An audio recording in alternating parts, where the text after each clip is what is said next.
Pas une gifle, pas une insulte. Ce soir-là, c'est un supplice qu'on a filmé, une mise à mort numérique. Le mensonge a remplacé la justice et les coupables ont brandi leur téléphone comme une épée. Le drama LT7, KLS, Marie-Hélène Sanson.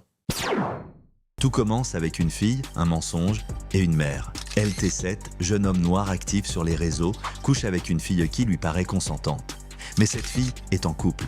Et pour éviter de se faire griller par son copain, elle préfère tout inventer. Ce n'est pas elle qui a crié au viol, c'est sa mère. Marie-Hélène Sanson, figure centrale de ce drame, prend l'histoire en main. Elle pousse sa fille à inventer un viol et prépare ce qu'on appellera bientôt le guet-apens de LT7.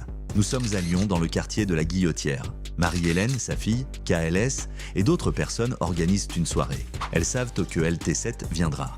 Il pense passer un bon moment.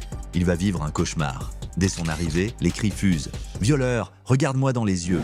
Il ne comprend pas. Il ne sait pas encore ce qui l'attend. Ce n'est pas une dispute. C'est un tribunal sauvage. Et les juges, ce sont 7 personnes, armées de téléphones et de haine. On le frappe, on le filme, on le coupe. LT7 est giflé en direct par Marie-Hélène Sanson, la mère de la menteuse. On lui brise une bouteille sur le crâne. On lui coupe ses loques. On lui brûle même les pieds, ainsi que ses parties intimes.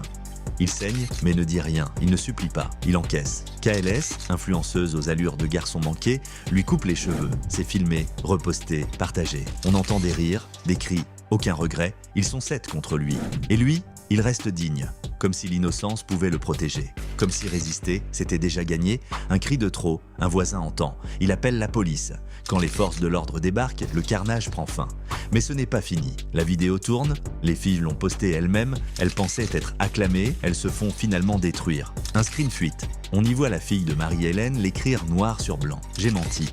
Il n'y a jamais eu de viol, LT7 est victime, pas coupable. Le célèbre TikToker Bébéto dégaine la vérité en sortant une vidéo qui explose tout, elle devient même virale. C'est fini, l'affaire est publique, la France est en feu, tout explose. Les noms, les visages, les adresses, KLS, Marie-Hélène Sanson, la menteuse, tous sont exposés. Des gens vont toquer chez elle, elles reçoivent des appels sans pause, même Kaylis, amie innocente, se fait harceler à tort à cause d'un nom trop proche de KLS. LT7 prend la parole sur TikTok. Il demande d'arrêter, il protège ses amis, blessés, abîmés, il sourit. Sans haine, sans vengeance. Les vraies victimes n'ont pas besoin de crier, elles avancent. Mais les bourreaux, eux, ils tombent. Ce que KLS a fait avec une paire de ciseaux, ce que Marie-Hélène Sanson a fait avec sa bouche, et ce que les autres ont fait avec leurs mains, tout ça, la justice ne va pas l'oublier. Séquestration, dénonciation calomnieuse, violence en réunion, les chefs d'accusation tombent. Les flics frappent aux portes, mais certaines ont préféré fuir. Et ce qu'il s'est passé ensuite, je vous le raconte dans la partie 2